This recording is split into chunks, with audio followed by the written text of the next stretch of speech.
নমস্কাৰ সমগ্ৰ ৰাজ্যলৈ স্বাগতম জনাই আজি আমাৰ অনুষ্ঠান আৰম্ভ কৰিব ওলাইছো। আজি আমাৰ অনুষ্ঠানটো অলপ বিশেষ বিশেষ এই কাৰণে আজি আমাৰ অনুষ্ঠানটো আমি শিশুৰ ওপৰত আলোচনা কৰিব ওলাইছো। যেহেতু বৰ্তমান গৰমৰ বন্ধ চলি আছে আৰু গৰমৰ বন্ধটো আমাৰ সকলোৰ কাৰণে অতি প্ৰিয় আৰু এই গৰমৰ বন্ধত যদি মই সাধু কথা নুশুনো তেতিয়াহ'লে হয়তো আমাৰ গৰমৰ বন্ধটো সম্পূৰ্ণ হৈ নুঠিব। সেইকাৰণে আমি গৰমৰ বন্ধত কেনেকে সুন্দৰ সুন্দৰ ধুনীয়া ধুনীয়া সাধু কথা শুনিব পাৰোঁ তাৰ বিষয়ে আলোচনা কৰিম। আৰু এই আলোচনাত ভাগ ল'বলৈ আমি বহু কেইজন বিশিষ্ট ব্যক্তিক আমন্ত্ৰণ কৰিছো। প্ৰথমতে মই চিনাকি কৰি দিবলৈ ওলাইছো মধুসূদন দাস। তেখেতক আমি আমাৰ নমস্কাৰ দেই। অনুষ্ঠানলৈ স্বাগতম জনাইছো। তেখেত এজন সমাজকৰ্মীৰ লগতে তেখেতে চিত্ৰশিল্পী আৰু শিশুৰ লগত তেখেত আজি বহু বছৰৰ পৰা অতঃপ্ৰোতভাৱে জড়িত হৈ আছে আৰু বহু শিশুক তেওঁ সুনাগৰিক হিচাপে গঢ়ি তুলিবলৈ সক্ষম হৈছে। পুনৰবাৰ আপোনাক স্বাগতম জনাইছো। আমাৰ মাজত আছে নমস্কাৰ। ডক্টৰ বিনীতা বৰা দেৱচৌধুৰী বাইদেউ। তেখেত তেজপুৰ ইউনিভাৰ্চিটিৰ তেজপুৰ বিশ্ববিদ্যালয়ৰ উপাচাৰ্য বাইদেউক আমি স্বাগতম জনাইছো আমাৰ অনুষ্ঠানৰ মাজলৈ। নমস্কাৰ। আমাৰ মাজত আছে ঋত্বিক ৰূপম শৰ্মা। তেখেত সহকাৰী অধ্যাপক গুৱাহাটী বিশ্ববিদ্যালয়। নমস্কাৰ। আপোনাকো আমি স্বাগতম জনাইছো আমাৰ অনুষ্ঠানৰ মাজলৈ। আৰু আমাৰ মাজত আছে নিপেন হালৈ ডাঙৰীয়া। তেখেত গৱেষক ছাত্ৰ। তেখেতে সাধু কথাৰ ওপৰত গৱেষণা কৰি আছে গুৱাহাটী বিশ্ববিদ্যালয়ৰ অধীনত। নমস্কাৰ। আপোনাক আৰু ইয়াৰ মাজতে মই আৰু এটা কথা কৈ ল'ব খুজিছো। যিসকল দৰ্শকে আমাৰ এই অনুষ্ঠানটো চাই আছে, পোনপটীয়া সম্প্ৰচাৰণ চাই আছে, আপোনালোকে যদি কিবা সুধিব খোজে আমাৰ অতিথিসকলক তেতিয়াহ'লে আপোনালোকে কমেণ্ট কৰি মন্তব্য দি জনাব পাৰে। আৰু কাৰিকৰী দিশটো চাই আছে আমাৰ সঞ্জীৱ ভাইটিয়ে। সঞ্জীৱে মোক দিব মন্তব্যসমূহ আৰু মই পঢ়ি দিম। এতিয়া আমি আজিৰ অনুষ্ঠানটো আৰম্ভ কৰোঁ। আৰু প্ৰথম কথাটো মই জানিব খুজিছো মধুসূদন দাস ডাঙৰীয়াৰ ওচৰলৈ যাব খুজিছো এটা বিষয় লৈ, যে সাধু কথা আৰু শিশুৰ মানসিক বিকাশ এইটো আপুনি কেনেকে চাব খোজে? শিশুৰ মানসিক বিকাশত সাধুৰ ভূমিকা কিমান বুলি আপুনি ভাবে? আচলতে মই সৌভাগ্যৱান যে মই বিভিন্ন ধৰণৰ শিশুক এতিয়ালৈকে লগ পাইছো। ৰাস্তাত বাগৰি থকা শিশুক পাইছো, যাৰ ঘৰ নাই, পিতৃ মাতৃ নাই, তেনেকুৱা শিশুকো মই পাইছো। আৰু অট্টালিকাত থকা শিশুকো মই পাইছো। আৰু আমি যদি স্কুলত যোৱা শিশু বা স্কুললৈ নোযোৱা শিশু এই সকলোকো আমি চাওঁ, সকলোকে মই লগ পাইছো আৰু সকলোৰে মানসিকতা অধ্যয়ন কৰাৰ কিছু কিছু হলেও মই সুযোগ লাভ কৰিছো। আৰু তাৰ পৰা মই ক'ব খোজো যে সকলো শিশুৱেই আচলতে এটা বিশেষ মন লৈ জন্মে আৰু পৰিৱেশেই তাক বেলেগ বেলেগ ধৰণে লৈ যায়। আপুনি জানি আচৰিত হ'ব যে ৰেল লাইনৰ কাষত থকা, মই গুৱাহাটী ষ্টেচনৰ কথাই ক'ব খুজিছো, ৰেল লাইনৰ কাষত থকা ল'ৰা ছোৱালীকো মই পাইছো, যিসকলে ধনী ঘৰৰ ল'ৰাই ড্ৰাগছ খাই পেলাই দিয়ে, দেখিছে তেওঁলোকে, আৰু তেওঁলোকৰ অনুসন্ধিৎসতাৰে সেইটোনো কি বস্তু তাকে চাবলৈ গৈ আৰু তেওঁলোকেও শেষত তাক অভ্যাসত পৰিণত কৰি লৈছে। এই যে আমাৰ ঘটনাবিলাক যে ঘটে, এই যে পৰিৱৰ্তনশীল সমাজখনত সকলো শিশুৱে কিন্তু বেলেগ বেলেগ ধৰণে যি ধৰণে পৰিৱেশ পাইছে সেই ধৰণে পৰিৱেশেৰে আগবাঢ়ে। সেইকাৰণে মই ভাবো যে ভাল কথা, সাধু কথা মানে ভাল কথা আমি দিব লাগিব, ভাল কথা আমি শুনাব লাগিব, আৰু সেই ভাল কথাই এজন শিশুক ভাল কৰিব। এটা সৰু উদাহৰণ মই দি থব খুজিছো। এজন খুব, আপোনালোকে কেৱল মোক নামটো নুসুধিব, এজন খুব বিখ্যাত মানুহ, গুৱাহাটীস্থ বিখ্যাত মানুহ, সাহিত্যিক, মই লগ পাইছিলো। মই তেওঁৰ ঘৰত যাওঁ, মোৰ লগত ভাল, আৰু আমি কথা পাতি থাকোতে তেওঁলৈ এটা ফোন আহিল। তেতিয়া হেৰি নাছিলে, মোবাইল নাছিলে, তেতিয়া লেণ্ডলাইন আছিল, আৰু লেণ্ডলাইনৰ ফোন বাজি উঠিল, আৰু সি লগে লগে আহি ক'লে যে পাপা তোমাৰ এটা ফোন আহিছে। পাপাই ক'লে, অৰ্থাৎ দেউতাকে ক'লে পাপা নাই বুলি কচোন। সি লগে লগে আকৌ ফোনত ক'লে হেল্ল', পাপা নাই, বজাৰলৈ গৈছে। সি আকৌ সেই বজাৰলৈ গৈছেটো লগাই দিলে। এতিয়া মই অনুভৱ কৰো যে এই পাপাজনে, দেউতাকজনে মিছা কবলৈ ঘৰতে শিকালে, আৰু এইটো অসাধু কথা। তাৰ বিপৰীত যিটো কথা হ'ব সেইটোৱে সাধু কথা, সত্য কথা। তো আমি যিটো সাধু কথাৰ কথা আজি আলোচনা কৰিম সেইটো হ'ল পৰম্পৰাগতভাৱে চলি অহা কিছুমান ভাল কথা, আৰু সেই ভাল কথাবিলাক আমি শিশুসকলক ক'ব লাগিব, আৰু শিশুসকলে তাক যদি গ্ৰহণ কৰে তেন্তে তেওঁলোকৰ মানসিকতাটো ভাল কৰাত সহায়ক হ'ব। কিন্তু আমি এই সাধু কথাটো কেনেকে ক'ম, কেনেকে উপস্থাপন কৰিম, সেইবিলাক পিছত আলোচনা কৰিব পৰা যাব। কিন্তু মই ক'ব খুজিছো যে সাধু কথাই, অৰ্থাৎ ভাল কথাই, ভাল ব্যৱহাৰে এজন শিশুক ভাল কৰে, সৎ কৰে, সৎ মানুহ কৰে। আৰু আমি আমি আমি যিসকল এতিয়া এতিয়া আমি যিসকল বয়সস্থ মানুহ বা আমি যিসকল অভিভাৱক, আমাৰ এটা ডাঙৰ কথা হৈছে আমি কেনেকে ভাল অভিভাৱক হ'ম। এইটো বহুত ডাঙৰ কথা।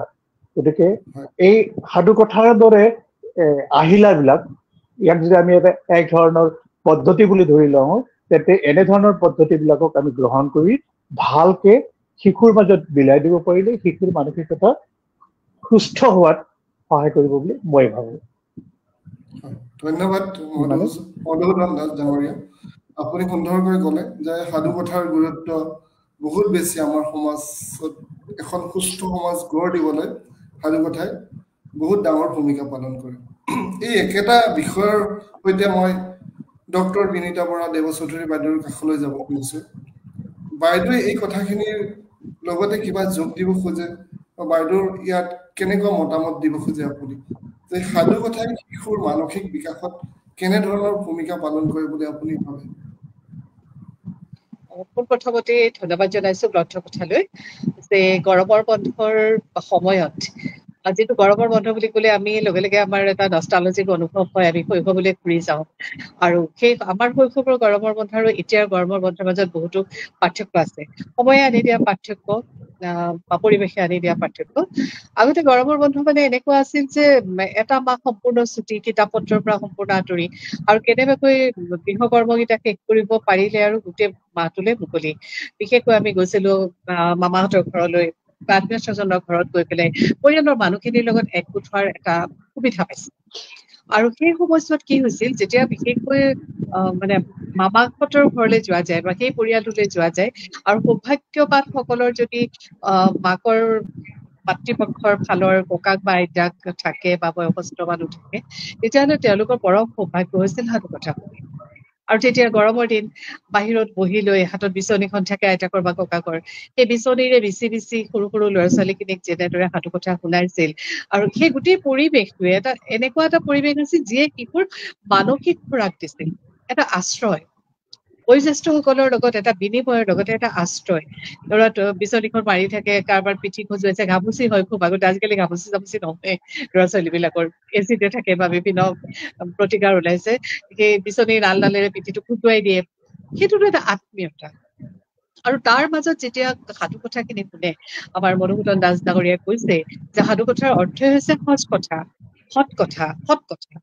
সেই সৎ কথাৰ পৰাই সৎ কথা, তাৰ পৰাই গৈ সাধু কথা হৈছে। আৰু এটা মানে মত অনুসৰি সাউথসকলে যেতিয়া বিভিন্ন ঠাইত ঘূৰি পকি আহি গাঁৱত কাহিনীবোৰ কৈছিল, সেই সাউথ কথাৰ পৰাই সাধু কথা হৈছিল। কিন্তু যি নহওক, তাত এটা উদ্দেশ্য আছিল, সৎ কথা বা সৎ বাৰ্তা সমাজলৈ বিলাই দিয়া। আৰু সেইকাৰণে আমি দেখিছো যে আমাৰ যিবিলাক প্ৰাচীন সাধু কথা, লোক কথা যিবিলাক, বা আমাৰ পঞ্চতন্ত্ৰ সাধু বা হিতোপদেশৰ সাধু, এই গোটেইবিলাকতে আমি দেখিছো যে শেষত সদায় এটা বাণী থাকে, সজ বাণী থাকে। যে লোভে পাপে মৃত্যু বা তেনেকুৱা উপকাৰী অজগৰে খায়, তেনেকুৱা ধৰণৰ বিভিন্ন বাণী থাকে, কিছুমান কথা শিকোৱা হয়। আৰু শিশুৰ মানসিক বিকাশত মই ভাবো মোৰ নিজৰ মানে অনুভৱেৰে যে এই সাধু কথাবিলাকৰ এটা বলিষ্ঠ ভূমিকা এই কাৰণে আছে যে সি অকল সাধু কথাই নহয়, দুটা প্ৰজন্মৰ মাজত মানসিক বান্ধোনৰ এটা আহিলা, জ্যেষ্ঠসকল বা বয়োজ্যেষ্ঠসকল আৰু শিশুসকলৰ মাজত মানসিক এটা বান্ধোনৰ এটা আহিলা। আৰু সাম্প্ৰতিক সময়তো আমি যদি চাওঁ, মাক দেউতাকৰ লগত যদি মাক দেউতাকে ইয়াত কথাটো কৈছে যে অভিভাৱকৰ ভূমিকাটোৰ কথা উল্লেখ কৰিছে তেখেতে, যে অভিভাৱকসকলে যদি সাধু কথাৰ জৰিয়তে, আজিকালি অভিভাৱকসকলো ইমান ব্যস্ত যে শিশুসকলক সময় দিবলৈ, তেওঁলোকৰ নিজৰ সন্তানক সময় দিবলৈ তেওঁলোকৰ সময় নাথাকে, কিন্তু এই শিশুসকলক আমি নজনাকৈয়ে শিশুসকলক এটা অদ্ভুত ধৰণৰ নিসংগতাত ভোগাইছে। আৰু সেই নিসংগতা দূৰ কৰিবলৈ হলে পিতৃ মাতৃয়ে হওক বা ঘৰৰ জ্যেষ্ঠজনে হওক শিশুসকলৰ লগত যদি বহি একেলগে এনেকুৱা কাহিনী বিলাক কয় আৰু সেই কাহিনীৰ জৰিয়তে তেওঁলোকৰ লগত এটা মানসিক সম্পৰ্ক গঢ়ি তুলিবলৈ চেষ্টা কৰে, শিশুসকলৰ মানসিক জগতখন পৰিপুষ্ট হোৱাৰ লগে লগে এই জীৱনটোত যিটো কঠোৰ জীৱন সংগ্ৰাম, সেই কঠোৰ জীৱনটোৰ বাস্তৱতাৰ লগত মুখামুখি হোৱাৰ কাৰণে তেওঁলোকৰ এটা সাহস আহিব যে হয়, আমাক এইখিনি সময় আমাৰ অভিভাৱকসকলে দিছে, আমাৰ লগত আমাৰ অভিভাৱক আছে, তেওঁলোকৰ লগত আমি সকলো কথা বিনিময় কৰিব পাৰো। সেই সাধুৱেই হওক, লাহে লাহে লাহে ষ্টেপ বাই ষ্টেপ আগবাঢ়ি আমি সাধু কথাৰ পৰা আমাৰ ব্যক্তিগত যিখিনি চিন্তা, সেই চিন্তাখিনি আমি বিনিময় কৰাৰ সুবিধা পাম।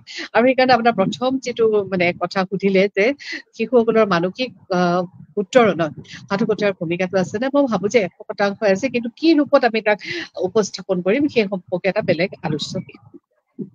হয় হয়, ধন্যবাদ বাইদেউ, বিনীতা বাইদেউলৈ অশেষ ধন্যবাদ। তেখেতে এটা সুন্দৰ কথা ক'লে যে সম্পৰ্ক স্থাপন কৰিবলৈ পৰিয়ালত মাক দেউতাক হওক বা ককাক আইতাক বা খুৰা ভাতিজা, মানে এইটো সাধু কথাৰ গুৰুত্বপূৰ্ণ ভূমিকা আছে। যেতিয়া আমি কথা পাতিম একেলগে তেতিয়া আমাৰ সম্পৰ্কবিলাকো সুন্দৰ হৈ পৰে। আৰু তেখেতে সুন্দৰকৈ ক'লে সাধু কথাৰ কিমান গুৰুত্ব আছে শিশুৰ উত্তৰণত বা বিকাশত। এতিয়া এটা মন্তব্য পঢ়ি দিব খুজিছোঁ। মন্তব্যটো দিছে আমাৰ অতি মৰমৰ মঞ্জিৰা চৌধুৰী বাইদেউ। তেখেত ইংলেণ্ডৰ পৰা আমালৈ এটা মন্তব্য কৰিছে, চ' মই পঢ়ি দিছোঁ। সাধু কথা যেন লগা হৈছে, কাৰণ আমাৰ যৌথ পৰিয়ালবিলাক নোহোৱা হৈ গৈ আছে। ইয়াক ঘূৰাই আনিব পাৰিলে সমাজৰ বহুতো উন্নতি হ'ব। ধন্যবাদ মঞ্জিৰা বাইদেউ, আপুনি সুন্দৰ কথা কৈছে। কিন্তু সমাজ পৰিৱৰ্তন, গতিকে এইটো এটা সামাজিক বিষয়, এইটো মানে এইটো কৰাটো সম্ভৱ হ'বনে নহ'ব এইটো ক'ব নোৱাৰোঁ, কিন্তু আপোনাৰ চিন্তাটো অতিকে সুন্দৰ, তাৰ বাবে আপোনাক ধন্যবাদ জ্ঞাপন কৰিছোঁ।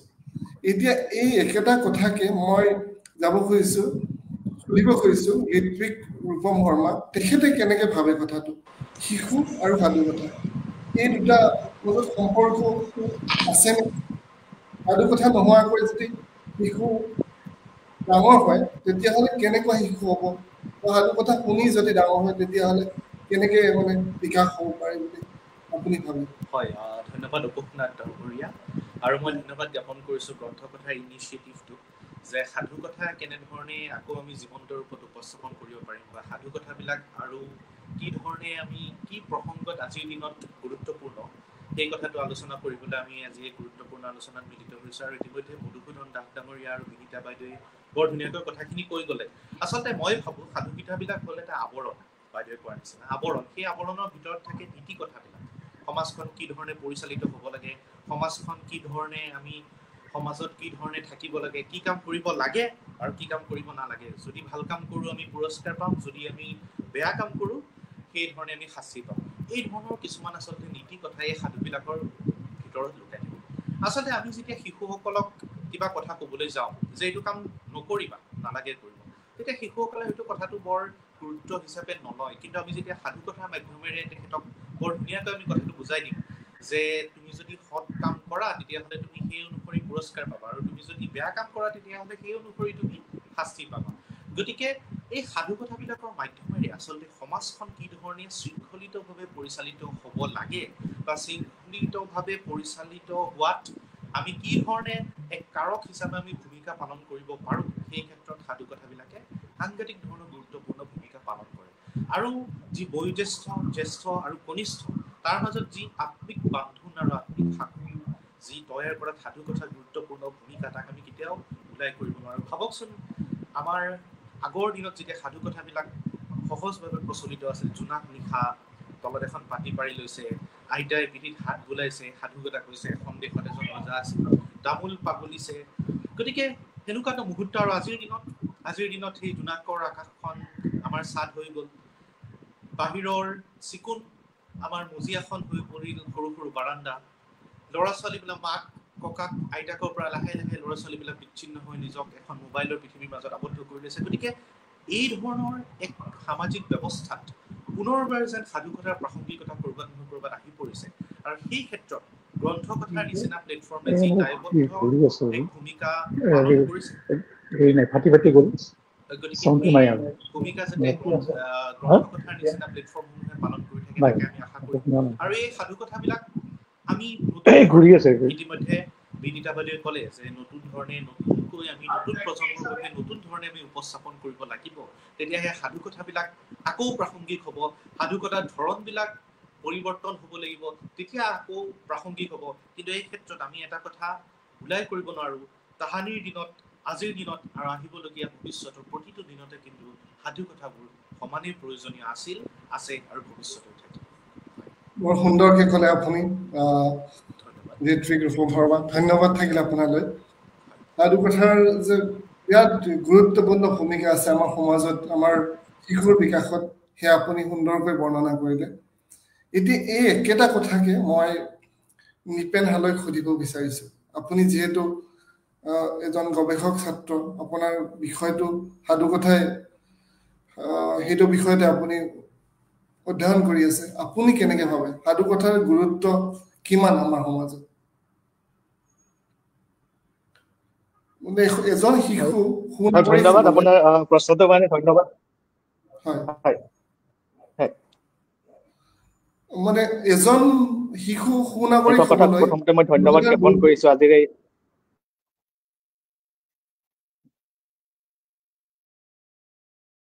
নিশ্চয়।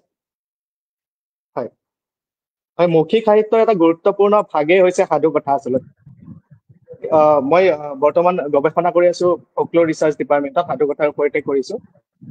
ডিজিটেল প্ৰিজাৰ্ভেশ্যনৰ ওপৰত কাম কৰি আছো, অসমীয়া সাধুকথা। তো হয়, শুনিছেনে মোৰ মাতটো? হয় হয়, আমি শুনি আছো নিপেন হালৈ, আমি শুনি আছো। হয় হয়, নৈতিকতা ৰক্ষা কৰাৰ ক্ষেত্ৰত আচলতে শিশুসকলক সাধুকথাই গুৰুত্বপূৰ্ণ ভূমিকা গ্ৰহণ কৰে। ঋত্বিক শ্ৰী ইতিমধ্যে উল্লেখ কৰিলে অকমান আগতে তৰা ভৰা আকাশৰ তলত পৰিয়ালৰ সকলো শিশু লগ হৈ ককা আইতাৰ আমি সাধু শুনিছিলো। সেই সাধুৰ যোগেদি বাৰ্তা এটা দিয়া হৈছিলে, যি বাৰ্তাই ভৱিষ্যত প্ৰজন্মক এইটো কাম কৰিব নালাগে, এইটো কাম কৰিব লাগে, এইটো সঁচ কথা, এইটো বেয়া কথা, সেই সাধুকথাৰ যোগেদিয়ে আচলতে সেইটো হৈছিলে। আৰু যেতিয়া বস্তু এটা কথা যেতিয়া আপুনি কাহিনীৰ জৰিয়তে হওক, গল্পৰ জৰিয়তে হওক আপুনি প্ৰকাশ কৰিব, সেইটো মনত গুৰুত্বপূৰ্ণ প্ৰভাৱ পেলায় আচলতে। সেই শিশু অৱস্থাতে যদি সেই সাধুকথাৰ যোগেদি যি নৈতিক শিক্ষা দিয়া হৈছিলে, এই ভাল কাম কৰিব, এইটো ভাল কাম, এইটো ভাল কাম আপুনি নকৰিব, এই নৈতিক কথাটো আচলতে এক গুৰুত্বপূৰ্ণ ভূমিকা সাধুকথাই পালন কৰে। আৰু আজি যি মোবাইলৰ যুগ, মই কোৱা নাই যে মোবাইল বেয়া, মোবাইল থকাৰ পৰা বাৰু শিশুসকলে বহুত ক্ষেত্ৰত আগবাঢ়ি গৈছে, বহুত মোবাইল নাছিলে, আমি সাধুকথাৰ জৰিয়তে যিখিনি পাইছিলো সেইখিনি তেওঁলোকে এতিয়া বহুত ক্ষেত্ৰত আগবাঢ়ি গৈছে, বহুত ইনফৰমেশ্যন তেওঁলোকৰ আছে। এইটো ঠিক যে এই যি মুখে মুখে চলি অহা সাধুকথা আছিলে, আমি শুনিছিলো ককা আইতাৰ পৰা, এই আত্মিক সম্বন্ধ এটা আছিলে। ঘৰুৱা ভাৱে হওক, সমাজৰ লগতে হওক, সমাজৰ ককা আইতাই আমাক বহুৱাই লৈ যি ধৰণে সাধুকথা কৈছিলে, তাৰ জৰিয়তে আত্মিক সম্বন্ধ এটা আছিল, তাৰ জৰিয়তে আমি তেনেকে আগবঢ়াই গৈছিলো। এতিয়া মই যিহেতু নতুনকৈ গাঁৱে গাঁৱে গৈছো বা ফিল্ডত পাইছো, তেতিয়া গম পাইছো যে এই যি প্ৰচলন হৈ আছিল সাধুকথাটো নোহোৱা হৈ আহিছে। প্ৰচাৰেই হওক বা বিভিন্ন কাৰণতে হওক, নিবিচাৰে বা ককা আইতাহঁতেও সাধুকথাখিনি তেওঁলোকৰ আগত প্ৰকাশ কৰিব নোৱাৰে। মোবাইলৰ যুগত ইউটিউবত ভালেখিনি বস্তু পায়, ইউটিউবত বিভিন্ন ধৰণৰ বস্তু, কাৰ্টুন আজিকালি পায়। সেইখিনিয়ে মোৰ বোধেৰে আমাৰ প্ৰচলিত সাধুকথাখিনিক লাহে লাহে নোহোৱা কৰি লৈ যাব বিচাৰিছে বুলি মই ভাবিছো। যদিও মুখে মুখে চলি অহা যিহেতু কথা, মৌখিক সাহিত্যৰ এটা বৈশিষ্ট্য, ই কেতিয়াও হেৰাই নাযায় বুলি আমাৰ বিশ্বাস আছে। কিন্তু তথাপিও এই ককাই যি এক প্ৰচলিত ধাৰা আছিলে সেই ধাৰাটো নোহোৱা আহিছে বুলি মই ভাবিছো কিন্তু এই ক্ষেত্ৰত আজি আজি যি আলোচনা আছে এই ক্ষেত্ৰত এই বিষয়টো আমি কি ধৰণে এই সাধু প্ৰচলিত ৰক্ষা কৰিব পাৰো আমাৰ শিশুসকলক কি ধৰণে সেই চলি তেওঁলোকৰ মাজলৈ লৈ যাব পাৰো সাধুকথাৰ যোগেদি কি ধৰণে তেওঁলোকক সেই নৈতিক শিক্ষাখিনি দিব পৰা যায় এই বিষয়টো আচলতে আজি আলোচনা হৈছে এইটো ভাল গতিকে ভৱিষ্যত প্ৰজন্মৰ প্ৰতি এই যদি সঁচ কথা এই ভাল কথাখিনি আমি সাধুকথাৰ জৰিয়তে যাব পাৰো মানে আমি কিবা এটা পদক্ষেপ ল'ব পাৰো সেয়া নিশ্চয়কৈ সমাজৰ কাৰণে ভাল হয় হয় ধন্যবাদ নিপেন হালৈ ডাঙৰীয়া আপুনি সুন্দৰকৈ ক'লে সাধুকথাৰ কিমান গুৰুত্ব আমাৰ সমাজত আৰু মৌখিক সাধুকথাসমূহ সময়ৰ হাতত কেনেদৰে হয়তো বিলুপ্তি হ'ব ধৰিছে কিন্তু সেইবোৰ আমি কেনেকৈ সংৰক্ষণ কৰিব লাগিব লগতে আপুনি বিশ্বাসও কৰে যে এইবিলাক কেতিয়া হেৰাই নাযায় সেইটো এটা অতি ইতিবাচক কথা মৌখিক সাহিত্যটো মোৰ বোধেৰে হেৰাই নাযাব সেইটোৱে এইটো এটা ইতিবাচক আৰু বৰ সুন্দৰ কথা এতিয়া এটা মন্তব্য পঢ়ি লওঁ মন্তব্য কৰিছে আমাৰ সদায় কৰাৰ দৰে ডক্টৰ বুলজিৎ বুঢ়াগোহাঁই দাদা তেখেতে লিখিছে যে গ্ৰন্থকথাৰ সুন্দৰ পদক্ষেপ আহক আমি সাধুকথা বিষয়ক আলোচনাটো যিমান পাৰোঁ সিমান শ্বেয়াৰ কৰোঁ ইয়াৰ পৰা সকলোৱে উপকৃত হওক ধন্যবাদ ডক্টৰ বুলজিৎ বুঢ়াগোহাঁই দাদা আপোনাৰ সহায় সহযোগিতা আমি সদায় পাই আছো আৰু ভৱিষ্যতলৈ পাই থাকিম বুলি তাৰে আশা ৰাখিলোঁ এতিয়া প্ৰণৱ দাই এটা কমেণ্ট কৰিছে মন্তব্য দিছে প্ৰণৱ শৰ্মা তেখেত US কেলিফৰ্ণিয়াৰ পৰা লিখিছে তাৰ কাৰণে আমি বিশেষ ধন্যবাদ তেখেতৰ তাতে এতিয়া একদম ৰাতিপুৱা তেখেতে ৰাতিপুৱা এটা আমাৰ কাৰণে মন্তব্য দিছে অতীত দহৰাতকৈ বৰ্তমানৰ গাইগুটীয়া পৰিয়ালৰ সমাজত কিদৰে শিশুসকলক সাধুকথাৰ প্ৰতি আকৃষ্ট কৰিব পৰা যায় সেই বিষয়ে ভবাটো ধনাত্মক আলোচনা হ'ব বোধ হয় আমাৰ পাছৰ প্ৰজন্মই অমৰ চিত্ৰকলা আদিৰে সাধুকথাৰ আকৃষ্ট হৈছিল এই যুগত হয়তো সেই ধাৰণাৰ কথা আৰু গল্পৰ লগতে চিত্ৰৰ সংযোগ ঘটাই কেনেদৰে আজিৰ ভ্ৰাম্য ভাষৰ পৰা জন্মৰ লগতে পৰিচিত শিশুক আকৃষ্ট কৰিব পৰা যায় সেই বিষয়ে ভবা উচিত এক গুৰুত্বপূৰ্ণ মন্তব্য কৰিছে প্ৰণৱ শৰ্মাই ধন্যবাদ প্ৰণৱ দা আপুনি এই ধুনীয়া মন্তব্য কৰাৰ বাবে এতিয়া মই আন এটা বিষয় সুধিব খুজিছো মধুসূদন ডাঙৰীয়ালৈ আজিৰ যি সমাজ ব্যৱস্থা বা আজিৰ যি ব্যস্ততা আমাৰ মানুহৰ মাজত এই অৱস্থাত পিতৃ মাতৃ হওক বা জ্যেষ্ঠজন আইতা ককাই হওক বা পৰিয়ালৰ আন সদস্যই শিশুসকলক কিমান সময় দিয়ে সাধু শুনাবলৈ আপুনি কেনেদৰে দেখে বা আপুনি এই বিষয়ত কি ক'ব বিচাৰিব সমাজত আজি মানে জ্যেষ্ঠজনে কিমান সময় দিছো শিশুসকলক সাধু শুনাবলৈ বা যি মৰেল অফ দ্য ষ্টৰী বুলি কয় তেনেকুৱা কথা ক'বলৈ আমি মানে কিমান সময় দিছো আচলতে বৰ্তমানৰ যিটো সামাজিক ব্যৱস্থা আৰু শিক্ষাৰ যিটো ব্যৱস্থা এই গোটেইখিনি মিলি পেলাই আচলতে এক ডাঙৰ এটা বোজা ছাত্ৰ ছাত্ৰীসকলক দিয়া হৈছে অৰ্থাৎ শিশুসকলক দিয়া হৈছে আমি যিটো সময়ত শিশু আছিলো সেই সময়ৰ পৰিৱেশ আৰু আজিৰ পৰিৱেশ আকাশ পাতাল পাৰ্থক্য বুলি মই ক'ব খোজো আমাৰ যেতিয়া যৌথ পৰিয়াল আছিল সেই যৌথ পৰিয়ালত আমি বহুত আমাৰ পৰিয়ালৰ মানুহ আছিলে আৰু জ্যেষ্ঠসকলে আমাক সময় দিব পাৰিছিল আমি যেতিয়া শিশু আছিলো কিন্তু এতিয়া আমাৰ পৰিয়ালবিলাক সৰু সৰু হ'ল যে আমাৰ পৰিয়ালটোত যদি আমি চাৰিজন দেউতা মা আৰু মোৰ সন্তান দুটা এই চাৰিজন যদি মানুহ হয় তো চাৰিজনৰে ব্যস্ততা এনেকুৱা হৈ গ'ল কোনো কাকো সময় দিব নোৱাৰে এইফালে শিশুৰ হোমৱৰ্ক শিশুৰ স্কুলত যোৱা সেই বোজাটো শিশুৱে আজিকালি খেলিবলৈ সময় নাপায় গতিকে এই যে হাতত যে মোবাইলটো আছে এতিয়া মই বহুত শিশু দেখিছো যে মোবাইলটো হাতত লৈহে মানে শিশু খাদ্যই নাখায় নহ'লে মোবাইলটো নিদিলে কেইবাটাও বেয়া ঘটনাৰ মই প্ৰত্যক্ষদৰ্শী মোবাইলে শিশুবিলাকক কেনেকে কি কৰিছে এটা সৰু এখন ছবি মই আপোনালোকৰ আগত এই মুহূৰ্তত মনত পৰাৰ কাৰণে ক'ব খুজিছো যোৱাকালিৰ কথা মই য'ত থাকো সেই অঞ্চলৰে ঘটনা এটা। এখন খুব ভাল হোটেল আছে, তাত চাৰিগৰাকী মাতৃ তাত লগ লাগিছে। এইটো গৰম বন্ধৰ সুবিধা লৈছে তেওঁলোকে। এই গৰম বন্ধত এই সাধু কথা কোৱাতকে কি কৰিছে চাওক। তেওঁলোকে চাৰিগৰাকী মহিলা লগ লাগিছে আৰু চাৰিগৰাকীয়ে নানান ধৰণৰ পৰচৰ্চা কৰি আছে। মই শুনি আছো কিন্তু দেই, মই জানিবৰ কাৰণে শুনি আছো। আৰু কাষত থকা শিশু দুটাই মোবাইল চাই আছে, মোবাইল গেম খেলি আছে। তো ক'ত সাধু কথা কব, ক'ত থাকিল সময়, ক'ত থাকিল সেই চেতনা? আমাৰ লগত থকা সেই ছোৱালীজনীক, মোৰ শিশুটোক মই কেনেকে ভাল ছোৱালী কৰিম, ভাল মানুহ কৰিম, সেই চেতনাটো আমাৰ ক'ত থাকিল? আচলতে পঢ়া শুনা কৰি মই সদায় কওঁ এই কথাতে, আজিও সুযোগ পাওঁতে ক'ব খুজিছো যে পঢ়া শুনা কৰি এজন শিশুৱে ডাক্তৰ বা ইঞ্জিনিয়াৰ হ'ব পাৰিব, কিন্তু এজন শিশুৱে গৈ যেতিয়া ডেকা হ'ল, ডাক্তৰ হ'ল, ইঞ্জিনিয়াৰ হ'ল, ভাল ইঞ্জিনিয়াৰ হ'ব পাৰিব নাই, ভাল ডাক্তৰ হ'ব পাৰিব নাই, আৰু ভাল মানুহ হ'ব পাৰিব নাই, সেইটো হ'ল ডাঙৰ কথা।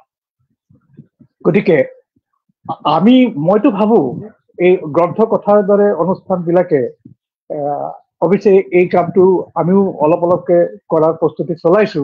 সেইটো হ'ল যে আমি অভিভাৱক এতিয়া গৰমৰ বন্ধত বহুত কৰ্মশালা হয়, শিশুসকলক লৈ বহুত কৰ্মশালা হয়, আৰু এনেকুৱা অনুষ্ঠান কিছুমান আহিছে যিসকলে কৰ্মশালাৰ নামত কৰ্মশালা কৰে।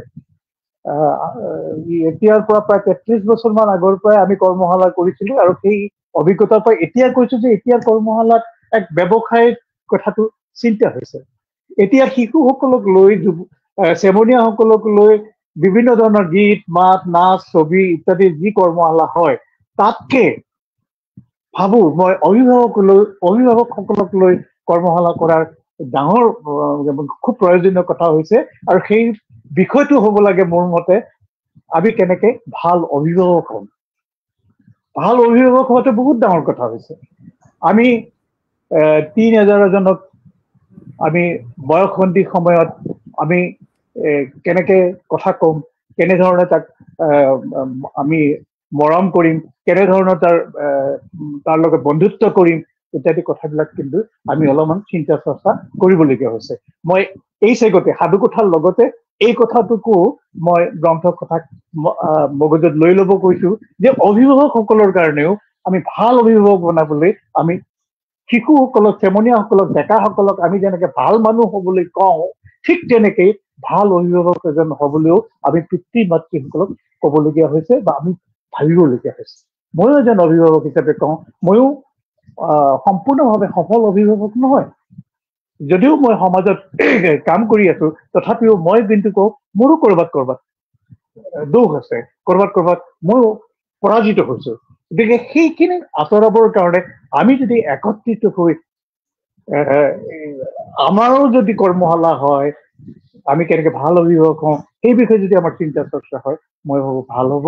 আৰু এই এটা ডাঙৰ কথা মই ভাবো যে আপোনালোকে শুনি আচৰিত হ'ব, মই গোৱালপাৰা জিলাৰ ৰংজুলিত মোৰ গাঁৱত ঘৰ।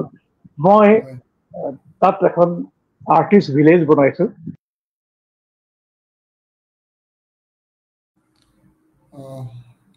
মধুসূদন দাসৰ লগত আমাৰ সংযোগ বিচ্ছিন্ন হৈ গ'ল। তেখেতৰ লগত আমাৰ যোগাযোগ অব্যাহত থাকিব। যেতিয়া তেওঁৰ লগত সংযোগ পুনৰ স্থাপন হয় আমি সুধিম। এতিয়া মই একেটা কথাকে বিনীতা বাইদেউক সুধিব খুজিছোঁ। বিনীতা বাইদেউ কেনেকে ভাবে যে আজিৰ সমাজ ব্যৱস্থাত যি যৌথ পৰিয়াল ব্যৱস্থা এইটো নোহোৱাৰ কাৰণে আমি জ্যেষ্ঠজনে শিশুক সাধু কথা ক'বলৈ সময় উলিয়াব পৰা নাই বুলি আপুনি ভাবেনে, নে কিবা বেলেগ কথা আপুনি ভাবে? বাইদেউ আপুনি মিউটত আছে। সেইটো এটা কাৰণ হয়, আৰু তাৰ বাহিৰেও আৰু বহুতো কাৰক আছে। যি নহওক বৰ্তমান সময়ত যৌথ পৰিয়াল ব্যৱস্থা নোহোৱাই হৈ গ'ল, আৰু একেবাৰে মানে সৰু একক পৰিয়াল ব্যৱস্থাই প্ৰচলিত হৈ আছে। কিন্তু তাতো আমি যদি চাওঁ, মাজত এটা সাংঘাতিক ধৰণৰ গেপ। আমাৰ ককা আইতা বা আমাৰ সময়ৰ মানুহখিনি আৰু এতিয়াৰ সময়, তাৰ মাজত এটা সাংঘাতিক গেপ এটা সৃষ্টি হৈছে। আমি কৈ আছো যে নৱপ্ৰজন্ম সাধুকথা শুনাব লাগে, তেওঁলোকক সাধুকথাৰ প্ৰতি আকৰ্ষিত কৰিব লাগে, সাধুকথাই দিয়া নৈতিক মূল্যবোধৰ শিক্ষা তেওঁলোকক দিব লাগে, কিন্তু কোনে দিব?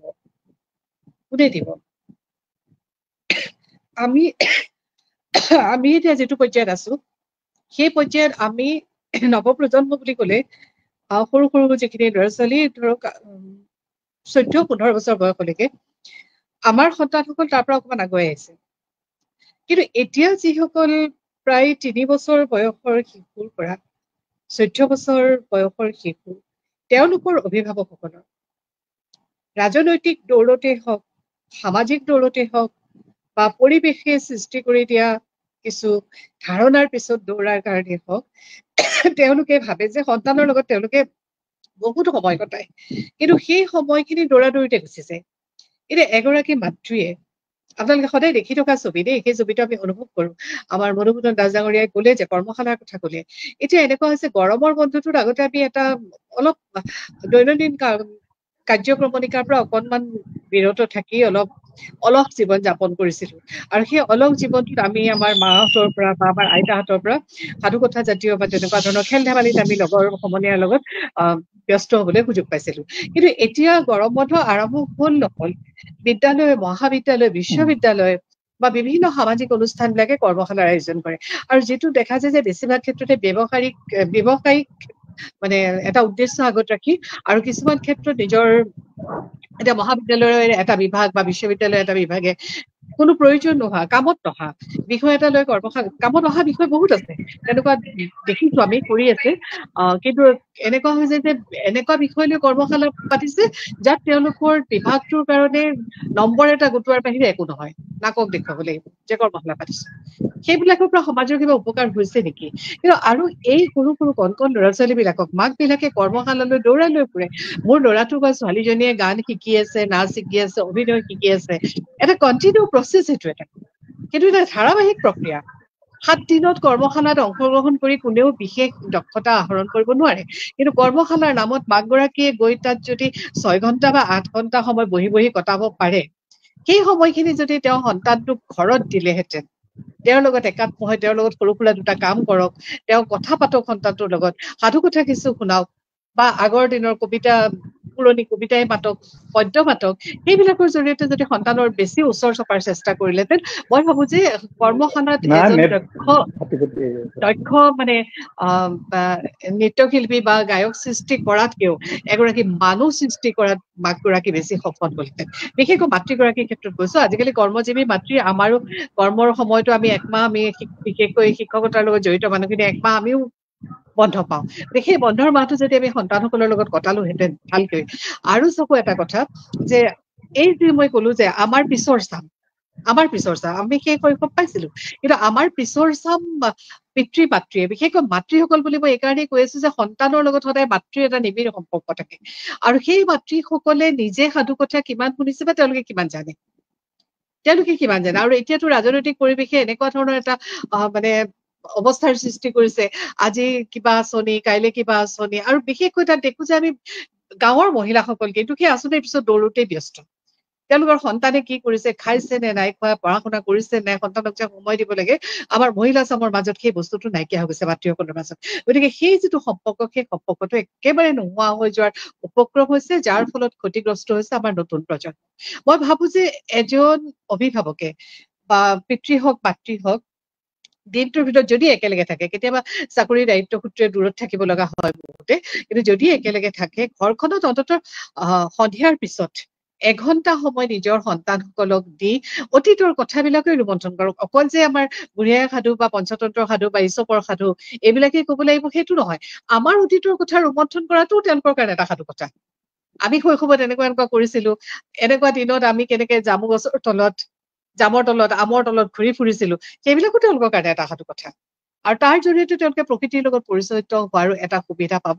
কিন্তু মই দুখ লাগে, অভিভাৱক হিচাপে দুখ লাগে, শিক্ষকতা আজি মোৰ প্ৰায় 32 বছৰ হ'ল শিক্ষকতাৰ লগত জড়িত হৈ থকা, শিক্ষক হিচাপেও দুখ লাগে যে আমি আগত থকা কিতাপখনৰ আখৰকেইটা চাবলৈ শিকোৱাৰ বাহিৰে আকাশখনলৈ চাবলৈ শিকোৱা নাই, তৰাখিনিও চাবলৈ শিকোৱা নাই, বতাহৰ শব্দ শুনিবলৈও শিকোৱা নাই, আৰু তলৰ পৃথিৱীখনৰ সেউজীয়া ঘাঁহনি দৰা চাবলৈও কিন্তু আমাৰ সন্তানসকলক শিকোৱা নাই, যাৰ কাৰণে তেওঁলোকে সাধু কথাই দিয়া কাল্পনিক জগতখন তেওঁলোকৰ মনত ক্ৰিয়া কৰিবলৈ কোনো সুবিধা তেওঁলোকে পোৱা নাই। তেওঁলোকৰ সৃষ্টিশীলতা, সেইকাৰণে আজিকালি গল্প কবিতা বহুত উন্নত মানদণ্ডৰ লিখে, চবতে দেখিব যে স্বতঃস্ফূৰ্ততাৰ কিন্তু কৰবাত অকনমান মানে 10% হলেও অভাৱ থাকে।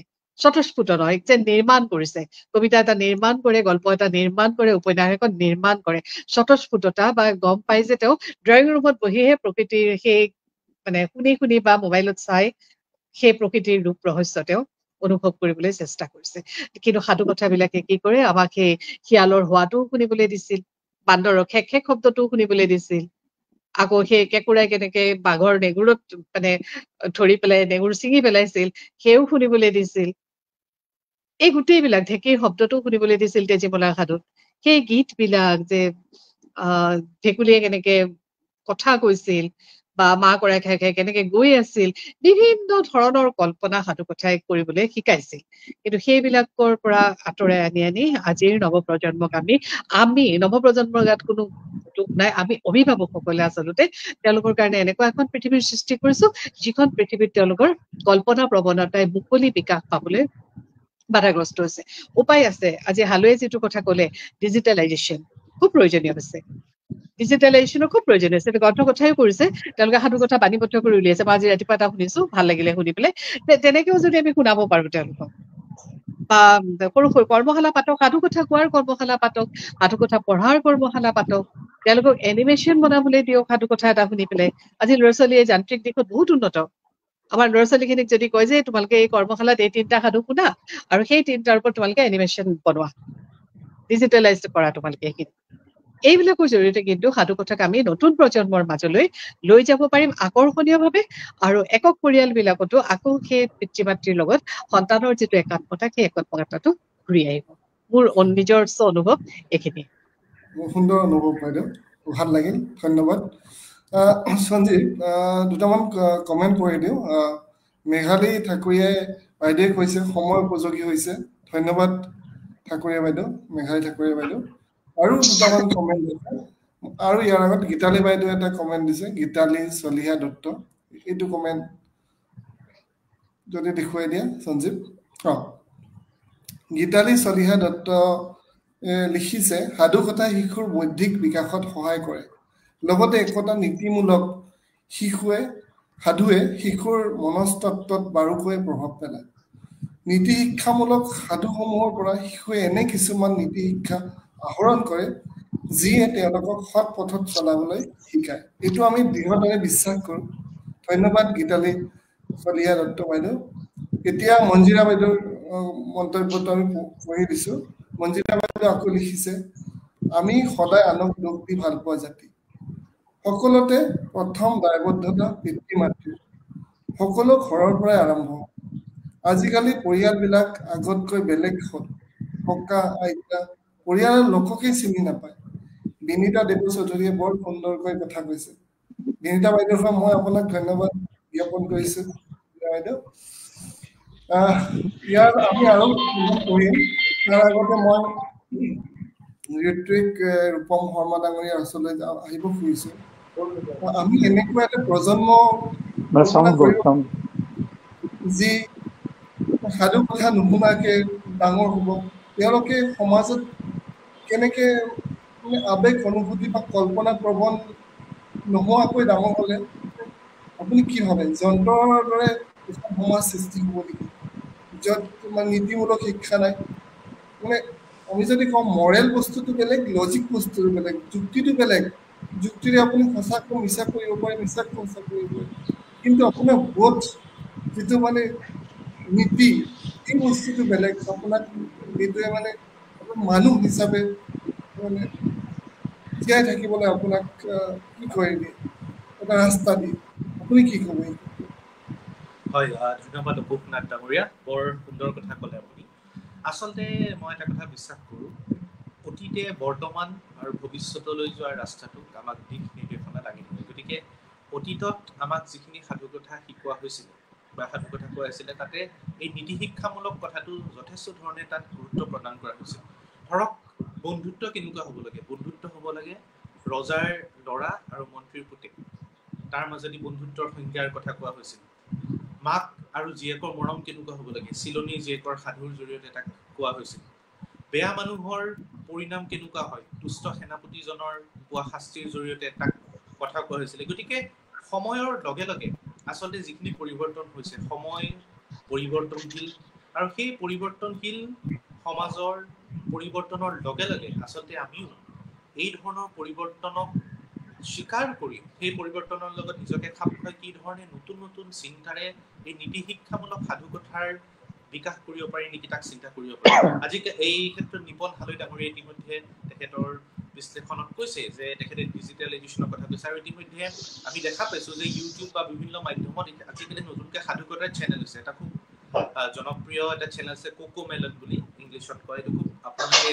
চালে গম পাব ইউটিউবত যথেষ্ট ভিউজ গতিকে ঠিক তেনেকুৱা ধৰণৰ অসমীয়াটো নতুন নতুন সাধুকথাৰ কিছুমান নতুনকৈ চেনেল আহিছে ইতিমধ্যে প্ৰণৱ শৰ্মা ডাঙৰীয়াৰ নিজৰ কমেণ্টতো সেই কথা উল্লেখ কৰিছে অমৰ চিত্ৰকথাৰ নিচিনাকৈ দৃশ্য শ্ৰাব্য আৰু চিত্ৰৰ মাধ্যমেৰে কি ধৰণে আমি সাধুকথা ক'ব পাৰোঁ গতিকে এই নতুন নতুন ধৰণে নতুন নতুন উপায়ে আমি এই সাধুকথাবিলাক আমাৰ মাজলৈ আনিব লাগিব আৰু আপোনালোকে জানিবলৈ পাই সুখী হ'ব যে আমাৰ নতুন উপাচাৰ্য গুৱাহাটী বিশ্ববিদ্যালয়ৰ মাননীয় নতুন উপাচাৰ্য ডক্টৰ প্ৰফেচাৰ নুনীগোপাল মহন্ত ডাঙৰীয়াৰ নেতৃত্বতো নতুন নতুন ধৰণে আমাৰ চিন্তা কৰা হৈছে আৰু আমি এতিয়া ছাত্ৰ ছাত্ৰীসকলৰ বাবে শনিবাৰে নতুন নতুন কিছুমান ক্লাবৰ ব্যৱস্থা কৰিছোঁ তাতে এটা ক্লাব হ'ল লিটাৰী ক্লাব তাতে এই অভাজনেও সৰুকৈ জড়িত থকাৰ সুযোগ পাইছোঁ আৰু তাতে আমি স্পেচিয়েল আমি চিলেবাছ এখন বনাইছোঁ যিখন চিলেবাছত আমি ষ্টৰী টেলিং অৰ্থাৎ সাধুকথা কোৱাৰ কাৰণে বিশেষভাৱে চিলেবাছত আমি এটা অধ্যায় ৰাখিছোঁ য'ত আমি সাধুকথা কোৱা সাধুকথা শুনা আৰু সাধুকথাৰ জৰিয়তে কি ধৰণে নীতি শিক্ষামূলক কথা বতৰা সমাজৰ মাজলৈ লৈ যাব লাগে তাক আমি ছাত্ৰ ছাত্ৰীসকলক আমি শিকাম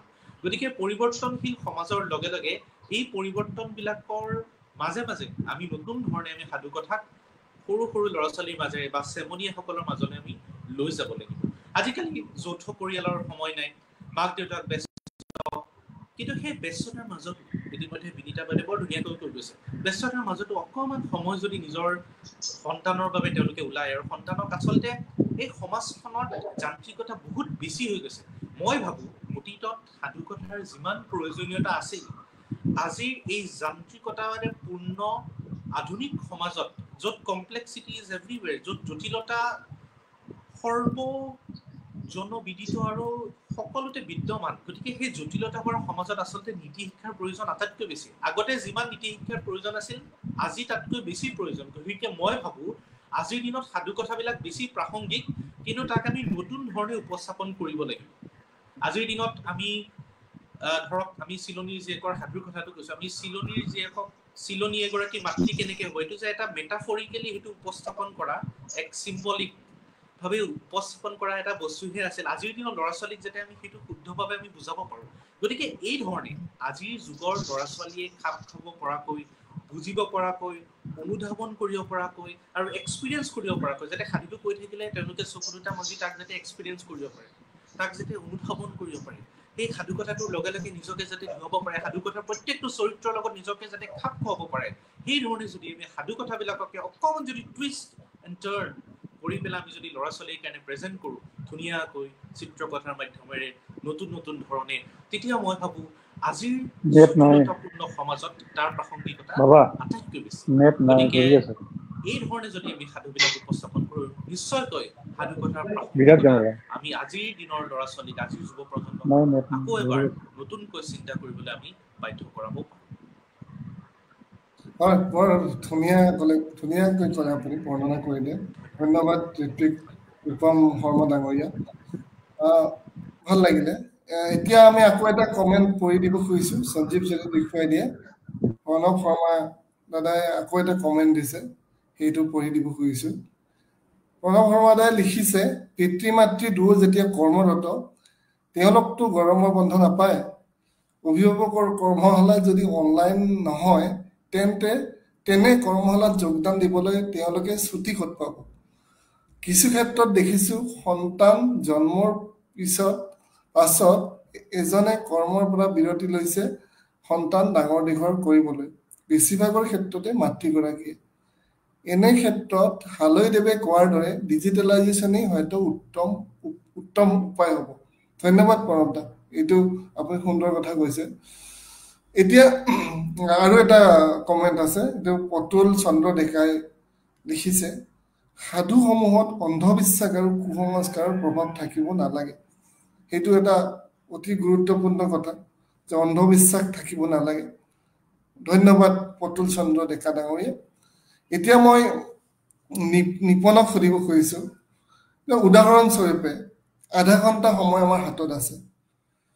এজন শিশুৱে আধা ঘণ্টাত যিকোনো ফোনত ইউটিউব চাব পাৰে বা বেলেগ চেনেল বা টিভিত কিবা এটা চাব পাৰে, উপভোগ কৰিব পাৰে। আৰু এই আধা ঘণ্টা সময় যদি পিতৃ মাতৃৰ লগত কথা পাতি সময়খিনি উপভোগ কৰে বা কটায়, কোনটো বেছি ফলপ্ৰসূ হ'ব বুলি আপুনি ভাবে?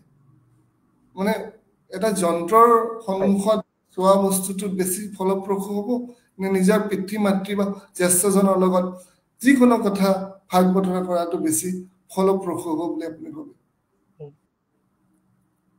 হয়, ধন্যবাদ। ঋত্বিক ছাৰে ইতিমধ্যে বহুত ধুনীয়াকৈ কথাখিনি ইতিমধ্যে উল্লেখ কৰিছে। এতিয়া সময়টোৱে হৈছে পৰিৱৰ্তনৰ সময়। আচলতে আমি পৰিৱৰ্তনৰ লগত খোজ মিলাই মেলি যাব লাগিব। যৌথ পৰিয়াল এতিয়া নাই, আগৰ বাইদেৱে কৈছে যৌথ পৰিয়াল নাই, একক পৰিয়ালেই আছে। মানে আপুনি যিটো কুৱেশ্যন সুধিছে যে টিভিৰ সন্মুখত বহি আধা ঘণ্টা সময়ত কিবা এটা চোৱা ভাল হ'বনে, মা দেউতাৰ লগত কথা পাতি বা পৰিয়ালৰ লগত কথা পাতিলে ভাল হ'ব। আজিকালি শিশুসকল জ্যেষ্ঠসকলৰ দৰে শিশুসকলৰ বোজা বহুত বেছি। তেওঁলোকে বিভিন্ন ধৰণে স্কুলৰ যোৱালৈকে, স্কুলত অধ্যয়ন কৰাৰ পৰা খেল ধেমালি বা ক্লাছ, তেওঁলোকৰ ক্ৰিকেট ক্লাছ হওক, ফুটবল ক্লাছ হওক, ফুটবল কোচিং হওক, সেইবোৰ কৰি তেওঁলোকৰ হাতত সময় নাথাকে। গতিকে শিশুৰ মানসিক কথাটো আমি চাব লাগিব। যদি তেওঁলোকে এই পৰিৱৰ্তনৰ যুগ এই বুলিয়েই কৈছো, যদি তেওঁলোকে সাধু শুনিবলৈ তেওঁলোকৰ সময় নাই বা সাধু কথা কবলৈ আমাৰ সময় নাই হাতত, তেতিয়াহ'লে সেই সাধুটোকে মই আগতে সেইটো কথা কৈছো, সেই সাধুটোকে আমি বেলেগ ধৰণে উপস্থাপন কৰি সেই নীতি শিক্ষাখিনি আমি শিশুসকলক দিব লাগিব। এইটো টিভিৰ মাধ্যমেৰে হওক বা ডিজিটেল ইউটিউবৰ মাধ্যমেৰে হওক। ছাৰে ইতিমধ্যে কৈছে কেইবাটাও ইউটিউব চেনেল ইতিমধ্যে আছে য'ত সাধু প্ৰচাৰ কৰিছে, আৰু কেইবাটাও আছে, মই কেইটামান চাইছো। তাতে সেই আধা ঘণ্টা সময় যদি সেই নীতি কথাখিনি তেওঁলোকক দিব পৰা যায় এই সাধু কথাৰ মাধ্যমেৰে, য'ত একেলগে তেওঁলোকে ইউটিউবটোও চাইছে, মাক দেউতাকৰ লগত কথাও পাতিছে, জ্যেষ্ঠজনৰ লগত কথাও পাতিছে, এইটো কিয় এনেকুৱা হল, কিয় তেনেকুৱা হল বুলি বিশ্লেষণো কৰিছে, এইটো ভাল এইটো বেয়া বুলি তেওঁলোকে বিশ্লেষণ কৰিছে। ইউটিউবৰ মাধ্যমেৰে হওক, টিভিৰ মাধ্যমেৰে হওক, সেইটো চাই পেলাই যদি তেওঁলোকে বিশ্লেষণ কৰি সেই সাধু কথাত আমি যিটো সঁচ কথা, বেয়া কথা, ভাল কথা, এইবোৰ যে শিকিছিলো, সেইখিনিও যদি তেওঁলোকে তেনেকে সেইটো মাধ্যমেৰে প্ৰকাশ কৰিব পাৰি, তেতিয়াহ'লে সেইটো এটা বহুত ভাল কথা হ'ব মোৰ মতে। আৰু এইটো এটা কাৰণ হ'ব পাৰে যে আজি সাধুৰ প্ৰচলন এইকাৰণে কমি যাব পাৰে। ব্যস্ত পৃথিৱীত বিভিন্ন ক্ষেত্ৰত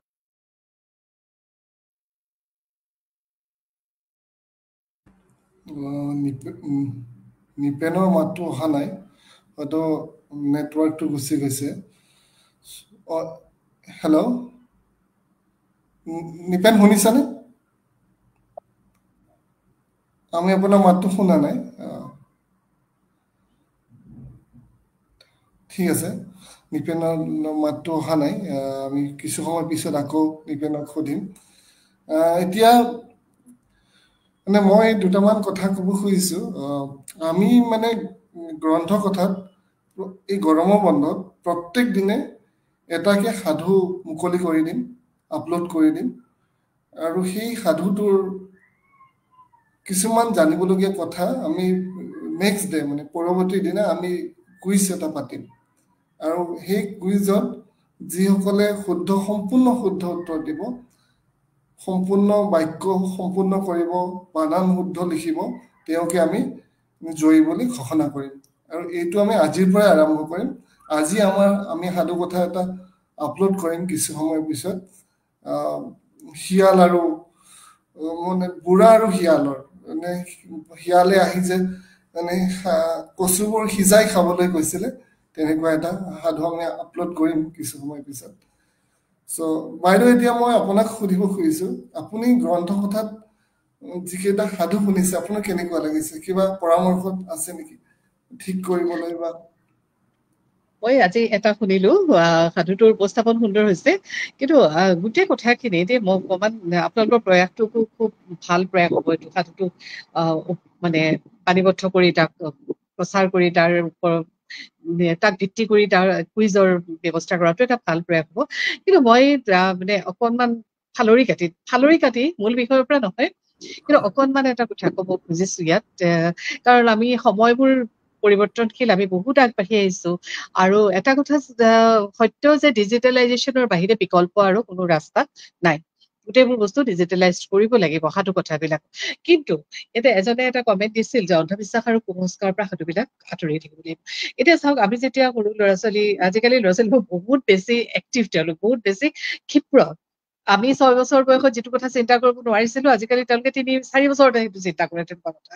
গতিকে তেনেকুৱা শিশু মনৰ ক্ষিপ্ৰতাৰ লগত আমি যদি খোজ মিলাই আগবাঢ়িব লগা হয়, তেওঁলোকক যদি আমি কবলৈ যাওঁ যে তেজীমলা সাধুটোকে ধৰিলো, আমি তেজীমলা সাধুটো যদি আমি কৰিবলৈ যাওঁ যে মাহীমাকে তেজীমলাক এনেকে অত্যাচাৰ কৰি মাৰি পেলালে, তেওঁলোকে কিন্তু লগে লগে প্ৰশ্ন কৰিব যে কিয় তোমালোকে যে তেজীমলাক মাৰি পেলোৱা কথা কৈ আছা, মাহীমাকে বা কি কষ্টত তেজীমলাক মাৰিছিল, তেজীমলাই বা মাহীমাকক কি বেয়া ব্যৱহাৰ কৰিছিল, ওলোটা ধৰণে তাৰ প্ৰশ্নৰ উত্তৰ দিবলৈ কিন্তু আমি সাজু থাকিব লাগিব। আৰু যদি আমি সাধু এটা শুনাই পেলাই, আপোনালোকে যিটো কৈছে যে সাধুটো আপোনালোকে দিব, তেনেকুৱা ধৰণৰ নতুন ধৰণৰ এনালাইচিছ, নতুন ধৰণৰ এটা বিশ্লেষণ দিবলৈ চেষ্টা কৰে, তেতিয়াহ'লে কিন্তু তেওঁলোকৰ মাজত বহুত সাধু কথাৰ প্ৰতি বহুত আগ্ৰহ আহিব দেই। মই আৰু দুটামান উদাহৰণ ক'ব খুজিছো। আমি চুটিমুটি বাই যিটো সাধু পাওঁ যে পিঠা খাবলৈ মন গ'ল, খৰি কাটিবলৈ গ'ল, বাঘে গছডাল সাবতি ধৰিলে বাঘে গছডাল। এই যিটো সংৰক্ষণ, পৰিৱেশ সংৰক্ষণ, গছডাল কাটিব নিদিয়ে বাঘে, পৰিৱেশ সংৰক্ষণ, যে সাধু কথাবিলাকৰ মাজত যে পৰিৱেশ সংৰক্ষণৰ কথাও আছিল, জীৱ জন্তুৰ লগত সহ অৱস্থান। এই যিটো কথা কলে আজি আপলোড কৰিম বুলি কলে, শিয়ালে যেতিয়া বুঢ়াকাই কলে যে কচুখিনি সিজাই পেলাই ৰুব লাগে, যে এই যে কথা পাতিছে তেওঁলোকৰ বিনিময়, শিয়ালটো আৰু কথাখিনিও খেতিয়ক বুঢ়াই বুজি পাইছে, বুঢ়াৰ কথাও বুজি পাইছে শিয়ালটোৱে। এই যে যিটো বিনিময়, মানে জীৱ জন্তুৰ লগত মানুহৰ সহ অৱস্থান, সেই সহ অৱস্থানৰ কথা গোটেই সাধু কথাবিলাকৰ মাজত সোমাই আছে। কিমান বৈজ্ঞানিক কিছুমান কথা আমি দৃষ্টিৰে চাব পাৰো। দেহ ৰূপান্তৰ তত্ত্ব সাধু কথাৰ মাজত আছে। কাৰণ চম্পাৱতী সাধুত দেখিলো অজগৰ এটালে নিজৰ শৰীৰটো সলাই আকৌ ৰাজকুমাৰ হল, ঔকুঁৱৰী সাধুত দেখিলো ঔটেঙাটোৰ মাজৰ পৰা ৰাজকুঁৱৰী ওলালে।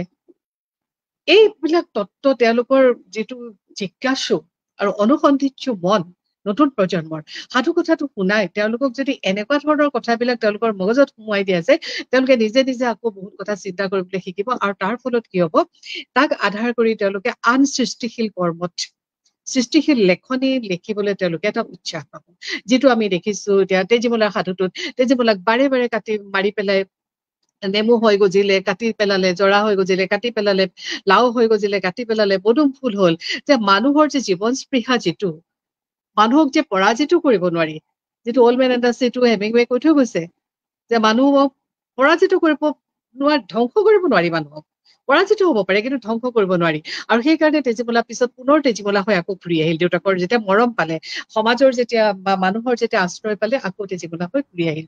এই নতুন প্ৰজন্মৰ ল'ৰা ছোৱালীখিনি সাধু কথাৰ প্ৰতি আকৰ্ষিত কৰিবলৈ এনেধৰণৰ ইণ্টাৰপ্ৰিটেশ্যন বিলাক, সাধু কথাৰ এনেকুৱা ধৰণৰ বিশ্লেষণ বিলাকো তেওঁলোকৰ মগজত অলপ অলপকে সোমোৱাই দিব লাগিব। আৰু অভিভাৱকে সোমাবলৈ, তাৰ কাৰণে অভিভাৱকে পঢ়িব লাগিব ন, পঢ়ি পেলাই তেওঁলোকে হেৰি কৰিব, সোমোৱাই দিব লাগিব। আৰু মই ভাবো যে এইখিনি কৰিব পাৰিলে আপোনালোকৰ সেই প্ৰচেষ্টাটো লওক, সাধু কথাটো শুনাই তাক কিমান ধৰণে তেওঁলোককে কবলৈ দিয়ক যে তুমি কি কবা এইটো সাধু কথাৰ বিষয়ে, এনেকে কি ধৰণে কব পাৰি, নতুন কি ব্যাখ্যা আগবঢ়াবা। তেনেকুৱা কৰিলে তেওঁলোক যথেষ্ট উৎসাহী হব। আৰু মই ভাবো যে আপোনালোকৰ যিটো উদ্দেশ্য, সেই উদ্দেশ্যটো নিশ্চয় ফলপ্ৰসূ হ'ব। ধন্যবাদ বাইদেউ, আপুনি কিছুমান বৰ সময় উপযোগী কথা কৈছে আৰু গুৰুত্বপূৰ্ণ কথা কৈছে, যিবিলাক ফলপ্ৰসূ হ'ব।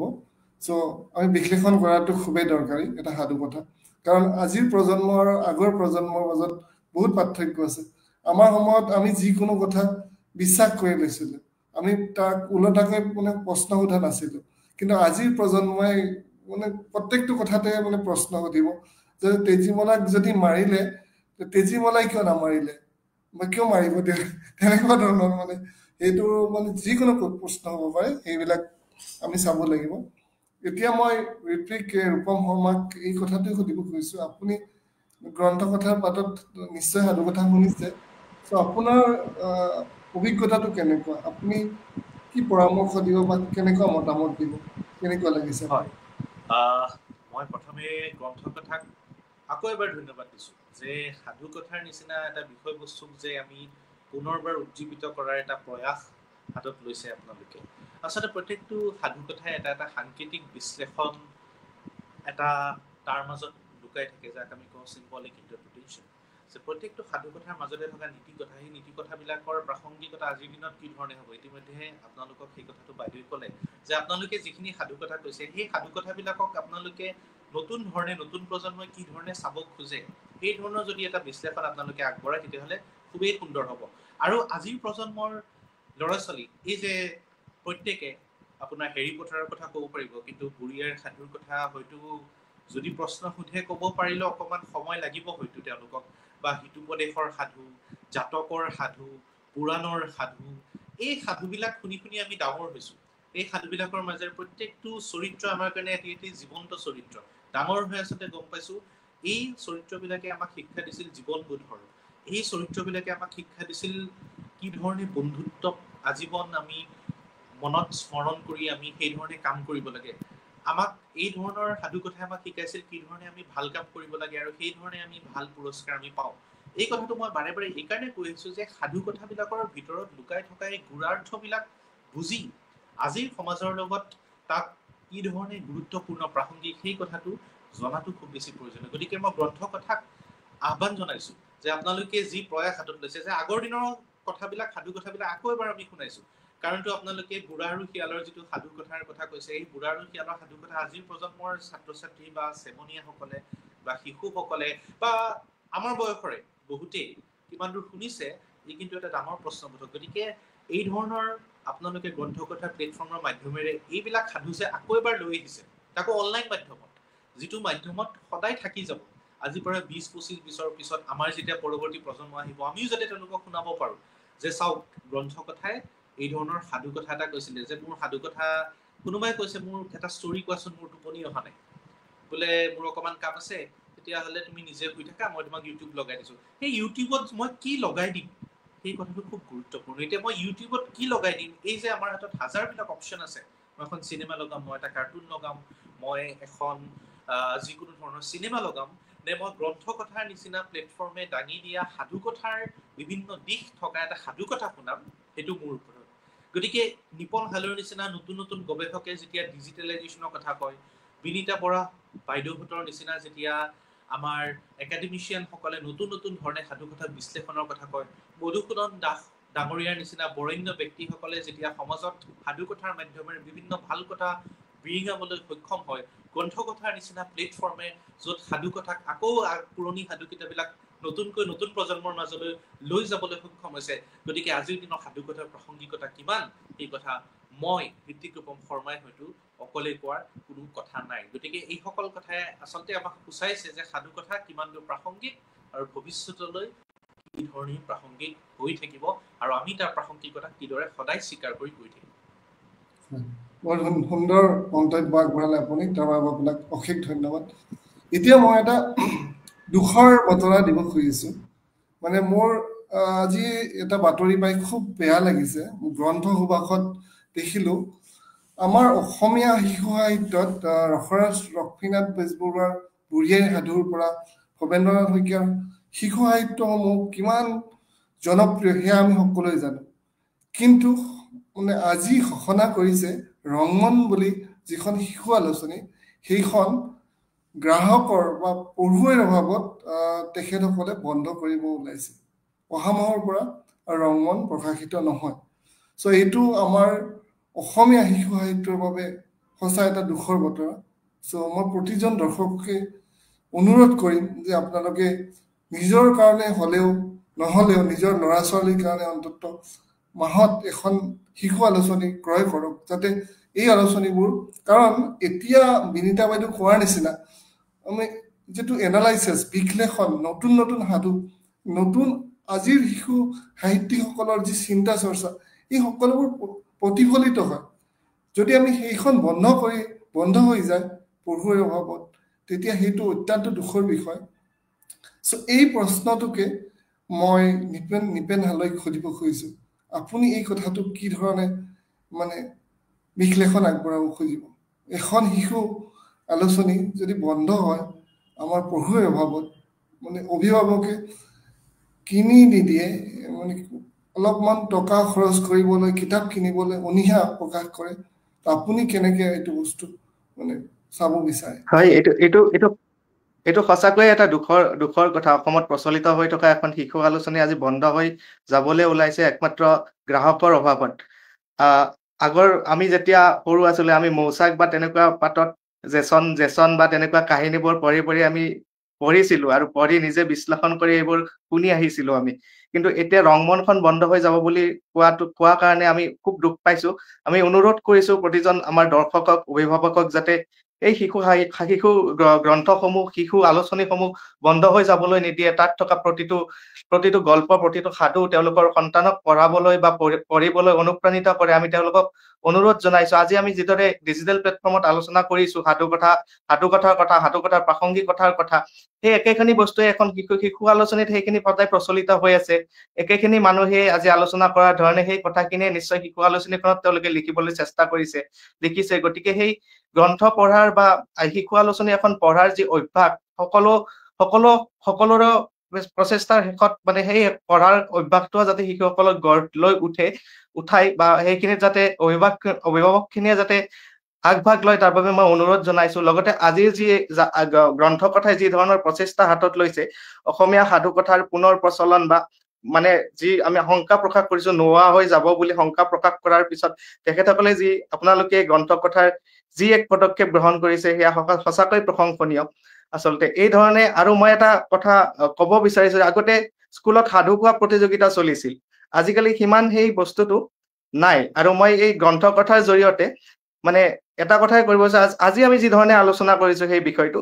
শিশুসকলৰ মাজতে এইটো এনেকে সাধু কোৱা প্ৰতিযোগিতা এটা পাতিব পাৰে নেকি অনলাইন মাধ্যমেৰে এইটো আপোনালোকে এবাৰ ভাবি চাব পাৰে এনেকে লাহে লাহে যদি 10জন বা 12জনকৈ যদি সাধু কোৱা প্ৰতিযোগিতা এটা এনেকৈ বহলাই লৈ যাব পাৰি বিষয়টো নিশ্চয়কৈ সেইটো এটা ভাল পদক্ষেপ হ'ব লগতে স্কুলত যি আগতে চলিছিল সাধু কোৱা প্ৰতিযোগিতাটো সেইটোৱে যদি আকৌ প্ৰচলন কৰিব পাৰি বা স্কুল সপ্তাহতে হওক বা তেনেকুৱা ধৰণৰ সপ্তাহত এদিনতে হওক শনিবাৰত যদি সাধু কোৱা প্ৰতিযোগিতা প্ৰতিখন স্কুলে মানে আয়োজন কৰে নিশ্চয়কৈ আমাৰ এই যি আমি যি বস্তুখিনি আলোচনা কৰিছো সেইখিনি প্ৰচাৰ আৰু প্ৰসাৰ আৰু শিশুসকলৰ মাজত প্ৰচলিত হোৱাত বহুত এক গুৰুত্বপূৰ্ণ ভূমিকা ল'ব বুলি মই আচলতে ভাবিছো হয় সুন্দৰ মন্তব্য আপোনাৰ পৰামৰ্শৰ প্ৰতি আপোনাক ধন্যবাদ জ্ঞাপন কৰিছো আমি নিশ্চয় চেষ্টা কৰিম তেনেকুৱা এটা পদক্ষেপ ল'বলৈ আৰু এটা মন্তব্য আহিছে সঞ্জীৱ যদি দেখুৱাই দিয়া